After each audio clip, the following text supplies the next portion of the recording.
ton of hunting coats, but like, for like normal stuff, I wear a hooded sweatshirt all winter long. 10 below. But I use my heated seats and my heater in here. There is no bus. It is swollen and red though, and ouch. Sorry, buddy. Freaking bird. Yeah, he got trapped. His feathers got stuck underneath that wire. It's finally here, deer season 2021, and we're kicking off with the group of guys from Tethrd in North Dakota. Man, what an awesome camp this was. Had nice cabins, great group of guys. Made sure everything was dialed in before we hit the woods, because the next day was opening day of deer season 2021.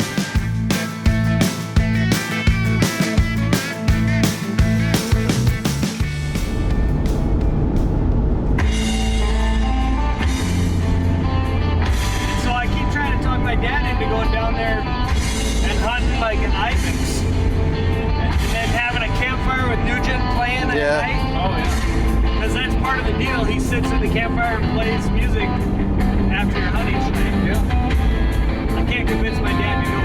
I've been trying. There I was, back in the wild again, and I fell right at home where I belong. I had that feeling coming over me again. Let's get into our first sit in North Dakota. I think I guess the good thing about it, the camera's not working. It hadn't been working pretty much, for a while. So pretty much any deer that's been in here, we don't know about it. Which makes me super jacked up, because that means anything could be a surprise. It's got this corn all the way around it. There's corn all the way around it on the other side. Which a lot of these deer are just living in those cornfields right now. Hopefully we see some deer. If we see a buck, that's awesome. If not, hopefully we just see some deer.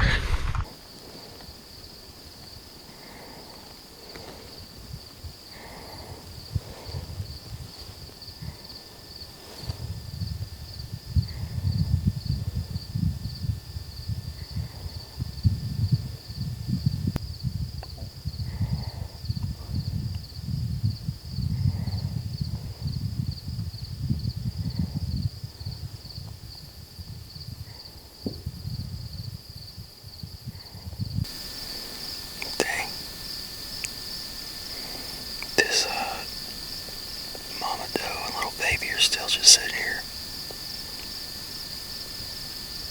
They walk out in this field and they come back, walk back out, come back.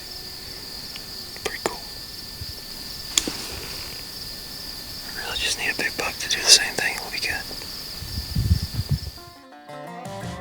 Unfortunately, the only thing I saw on this hunt was these two deer, a mama doe and a fawn, but no bucks. And that was a similar experience to everyone else in camp. We just weren't seeing bucks on the property. So I got back to my roots and tried my hand on some of the public land surrounding the areas that we had permission to hunt. I found great sign, but I just simply wasn't seeing a whole lot of deer. Found a nice area with trees, which was pretty hard to come by in this part of North Dakota. I saw some deer and even saw this little coyote pup, which was neat to see. I love to see the wildlife in new areas, but I knew I was going to need to make some adjustments. That's pretty. We had these guys, and they told us there was all kinds of people out here, but we haven't seen another truck other than theirs. So I'm not really sure what the deal is on that, but we're probably going to go check out a different spot. There's a lot of different land out here. Public land, it's called plots. Private land open to sportsmen, I think is what it's called. And so we're gonna go check out some more of that. I mean, we may spend more time in the truck this morning than anything, just trying to figure out the different areas that are around here. We haven't really had a chance to go and look at a whole lot of it. So we're gonna try that this morning and see if we can't find something good. I got Jared Robrand. How do y'all say it in Minnesota? Robrand. Robrand? Rob Rand. No, not Rob Rand. Robrand. Okay. But it's spelled Robrand. Robrand. Yeah, that's how we go. But you did pretty good with your accent and all that. Yeah. Robrand. I can see that being how you guys pronounce it. Got my buddy Jared Robrand over here. You gotta draw out the O. Oh yeah. From Minnesota. Minnesota. We're out here looking at the public land. That we're trying to find stuff that borders the egg. That's a bit much. The egg fields. The agriculture. Agriculture. I'm going to say agriculture from now on. There's probably like some kind of like cult Facebook group called Agriculture with people who are like obsessed with eggs. Agriculture. Jared and I spent the majority of the day scouting on public land, but we wanted to give the private land one more shot before we committed fully to the public land areas around where we were staying at. So we sat one more time on private land, and as luck would have it, we saw a bunch of does. It was pretty much the same experience every single time we sat in a tree on this piece of property, and mostly because it was just hard to hunt. There was limited availability of trees to set up in. Most of it was ag and cattail marshes. While we were still seeing deer, we just simply weren't seeing bucks. If you've ever watched a Southern Ground hunting video before, you know that I really try hard to adapt to the situations that I'm handed.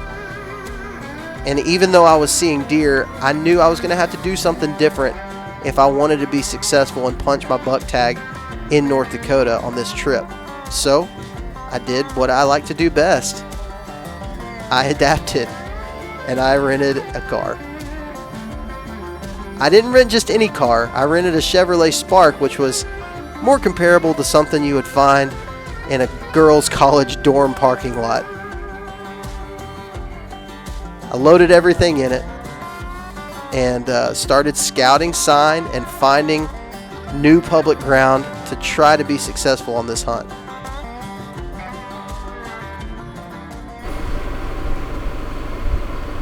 Alright, this morning I decided to just drive around, see what I can find. Look at these different fields, figure out what's planted where, scout pressure. Just a whole bunch of different things that I really need to do in a new place. I'm running out of time, but I just think this is more valuable than going blind to an area I don't know anything about. Just planted in beans on both sides of the road, and maps don't show that. It doesn't have any. Oh my gosh, there's a giant bull elk.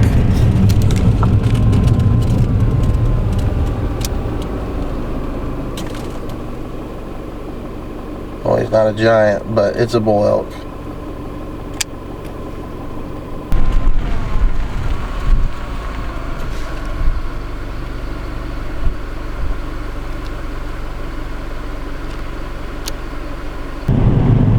That was cool. That was freaking cool.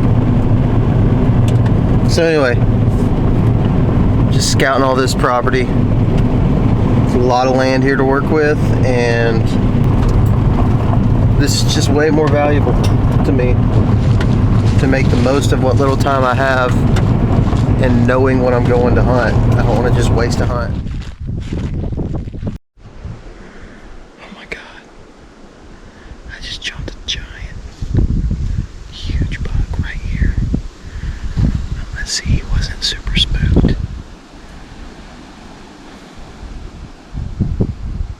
I think my wind actually is good right here.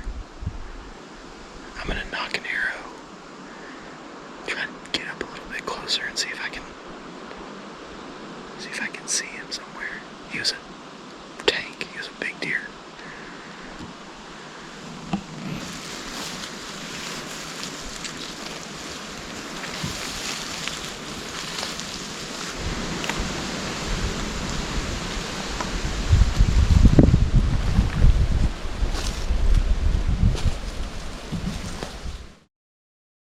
I'm talking about the nicest people ever in North Dakota. I don't know if you can see it, but there's a guy on a four-wheeler right there. He just came by, saw me drive in, wanted to know if I'd had any luck. Just nice. Really nice people. Having to rethink my game plan a little bit, and it's kind of not frustrating, but it's not what I had in mind. The wind is just terrible, right? It's the wrong direction, and around 8 o'clock it's going to be really the wrong direction, and for that spot where that buck was at anyways. So I'm going to try to circle around. There's this tree line, so that buck, I jumped him in that right there. The wind is going straight there, and so what I'm going to try to do is use this tree line, circle back and go around it to like this group of trees right here, circle back around it. I just want to see if anything comes out. I pretty much want to see anything that comes out that tree line, and using that those woods right there, I'd like to find some oaks that are dropping, set up on some good feed sign, and obviously my standard isn't super high right now, so I just want to kill a deer. I'm going to try to do that tonight, but I'm excited about it. I wish this wind was better though for this spot. It was nice to finally see a buck out here. I've been seeing a lot of does. It's nice to finally see a buck, and I'm trying to make something happen tonight.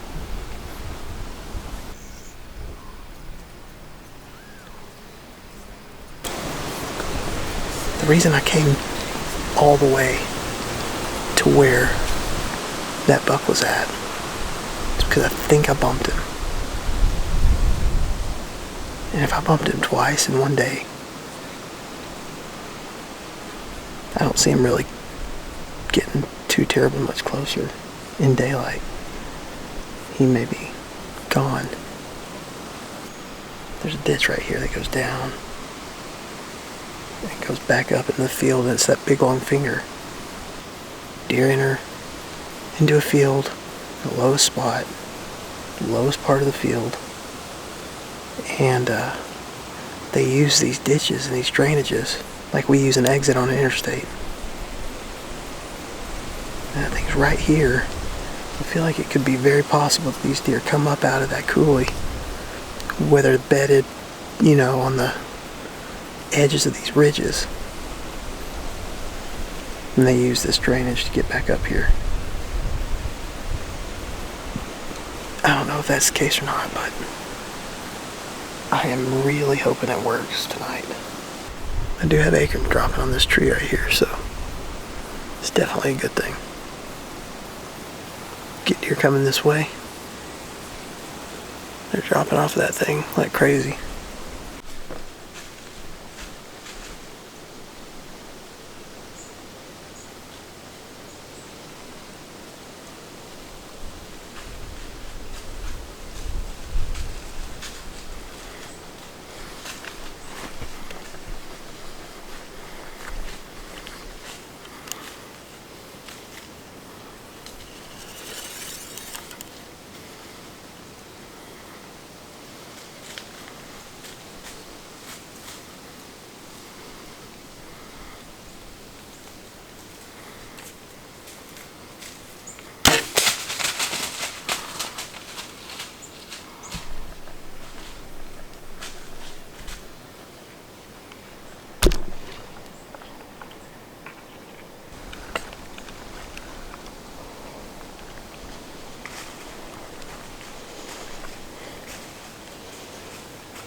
second shot the first time. I'm pretty sure I hit him good.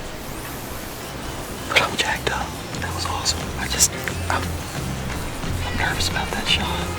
The last day of this hunt. And that's the first buck I've had in bow range. That was awesome. I just wish my first shot, I don't know what happened on that first shot. Boogie down at the bar, fiddle tunes and homemade booze, but it always goes too far. Shoot him pool, crack a jack, take off now and don't look back. But hey, don't you wanna play? Pretty excited about this trip. It was definitely like a challenge that I didn't expect. I feel like if I would have been able to hunt this public land the whole time, we would have been able to make something happen on a little bit bigger deer. But with time running out, you just kind of have to do what you got to do sometimes. And yeah, I couldn't be happier. Last day, you just gotta. I'm not the kind of guy that likes to go home empty-handed if I can at all help it. Man, I think the overall storyline of this was so cool. Just overcoming like the kind of obstacles. You know, we were sitting on private land hunting over bait, which I don't have any issue with, but honestly it just wasn't working. This time of year, the deer have so much food, a lot of those big bucks just were not coming into those bait piles. Trying to make a shift, you know, and do some last minute stuff and try to, I mean, if you're not getting deer on daylight on cameras over bait piles at all, I felt like I had zero confidence going into every sit. So coming out to public land and trying to make something happen and having the ability to roam around and find something. Obviously I would have rather killed the deer that I jumped yesterday, the one that I was actually hunting in there, but I kind of made the decision, since the trip was, you know, running out, I made the decision to shoot the first buck that I saw, and this guy was the lucky winner. So first deer down for 2021, and hopefully it just goes up from here. It's got to go up from here. I mean, I don't know that you can really go down from here as far as antler size. Jump on, grab this thing.